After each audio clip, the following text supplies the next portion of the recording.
In Objective 2, we'll begin to take a look at how to plan for your project, set a project schedule, and how to get a consultant on board.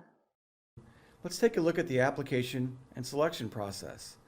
In this section, we'll discuss how to plan your project, complete a successful application, and set a project schedule. It's important to remember when you are planning your project that the LPA program is a reimbursement program, not a grant program. You will be responsible for paying all project invoices up front. You will then send MoDOT a request for reimbursement.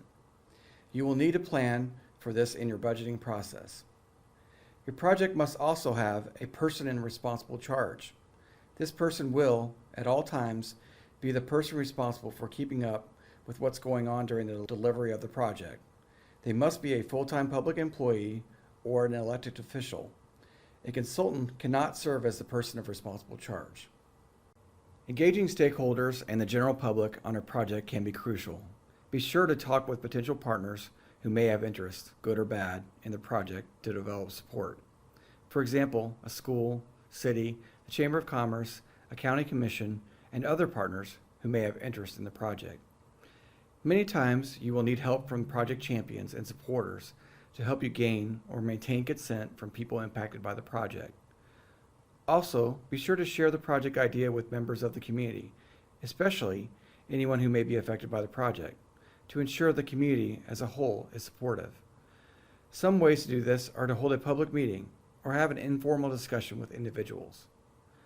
In today's funding environment, there are many more projects than we have money to complete.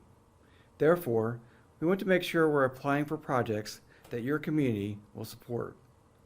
Be sure to manage expectations of when the project will be completed. LPA projects can take as long as 2 to 3 years to complete. Even the best of project ideas can present challenges. Make sure to do a walkthrough of your project to gather a thorough assessment of what these challenges may be. Things to look out for are expected project costs, right-of-way needed, including temporary easements, and engineering challenges such as safety requirements, ADA requirements, traffic control, and geometric alignments. Even the biggest of hurdles can be overcome with a good plan. Go through each potential project obstacle and create a plan for how you intend to handle it. Establish your project's budget. At this point, you don't need a detailed engineering analysis for your budget. You can use recently completed projects that are similar to get an idea of what the project will cost. Keep in mind, compliance with federal regulation could increase your project costs. For example, prevailing wage or disadvantaged business enterprise requirements, or DBE, participation. Don't forget about right-of-way, drainage, ADA, traffic control, utilities, engineering, or construction inspection and management. Most LPA projects will require a minimum 20% local match. This means the local public agency will have to pay 20% of the project cost. You will want to show these matching funds in your project budget and identify where they are coming from. For example, a quarter-cent sales tax for transportation, City General Revenue Fund, a special assessment, or any other funding source the city may have. An implementation schedule is critical to a project application. The project development process consists of planning, environmental, design, right-of-way, construction, and project closeouts and audits. Now that you've developed a plan, let's discuss writing the application. In the application, you'll want to describe your project, discuss your stakeholder support, and show you can overcome challenges.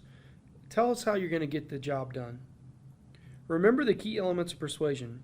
You want to have logic, which is what you're doing and how you're going to do it, emotion, how it'll feel when the job is done, and credibility. Show you've done it before and tell us how you're going to do it again. Describe the project objectives. Are you providing safe transportation to school for kids, reducing traffic congestion, or revitalizing your downtown? Describe what your intentions are and present your argument for why it's so important to your community. If application sections are too long, or if it's unclear as to what your project is and what you want to accomplish, the person evaluating it will quickly lose interest. Don't leave out vital information, but don't draft a novel on the history of your town either. Keep sentences to about 20 words maximum. Just like the application sections, if sentences are too long, they can become very confusing and hard to follow. When you're trying to be persuasive, confusion is a killer. Only promise what you can deliver. It's great to think big, however, keep in mind that you will be required to deliver the entire scope of your application. Be clear as to what you intend to do with this project. Then you can describe how it fits into a bigger plan. Be sure to clearly differentiate between the big plan and the project you are currently applying for. When writing an application, there are several questions you'll want to be sure to answer. Let's discuss a few of these. Keep this short and direct, but build your credibility by describing your organization, projects you've successfully delivered, funding you've already identified for the project, partnerships you've developed, and community support for your project. What problem or need are you focused on? Describe in detail the situation that caused you to apply for this project. Include pictures. Also include data such as traffic counts, the crash history, congestion level, or a speed study that was recently conducted. What impact on the problem or need will you have? Describe how this project will help the situation. Remember to be direct and to the point again. Don't overpromise the results your project will have. If the claims are too hard to believe, your application will lose credibility. How will you accomplish the impacts? Use your implementation plan to show you can deliver the project and what steps you have taken and what steps you will take to get the job done. How do you intend to spend the money? Be sure the budget includes everything needed to deliver the scope you've described earlier in the application. Most federal aid funding requires a 20% local match. Acknowledge this and describe what source of funding you will use to meet this matching requirement.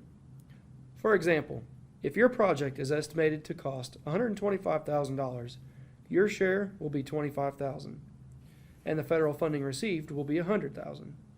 Make sure and explain where in your local budget that $25,000 will come from. Remember, taking time to thoroughly plan your project and following these tips should hopefully lead to a successful application. Good luck. Congratulations! You have been awarded a federal transportation project. Now we're ready to get started. Because we've already completed a great project plan during the application phase, getting started is pretty easy. We've already made plans to front the cost of the project, identified a person responsible charge, and completed the project budget. The next thing is to lay out a detailed schedule for the project. Your schedule will need to show you can get the project through the project development process and into construction within the reasonable progress timeline. Generally, for LPA projects, this is 23 months to the beginning of construction. While the process is linear, this graphic shows there are many areas where activities can be going on at the same time. To set a good project schedule, you need to know when you intend to begin the construction of the project. Use the reasonable progress schedule to work backwards from the date construction is to begin to the beginning of the project's design to determine the expected completion date for each major milestone of the project. For example, if you want to set your schedule based on the time you want to construct the project, in Missouri, it makes sense to start in the spring so that the contractor can work all summer long. To accomplish a spring construction start, your plans, specifications, and estimate, or PS&E, need to be completed by December. To accomplish this, if you hire a consultant, you need to make sure your schedule within your consultant contract includes a December approval date for your PS&E plans. Also remember that even though you have your PS&E approved, you still have to have your environmental clearance, utility clearance, and right-of-way cleared prior to advertising your project for construction. It's also extremely important to note the points in the schedule where you will need to stop for an obligation of federal funding before you can proceed to the next step. These are shown in green. These are prior to design, right-of-way, utilities, and construction advertisement. Not all projects go as planned, but the most successful projects have well thought out schedules.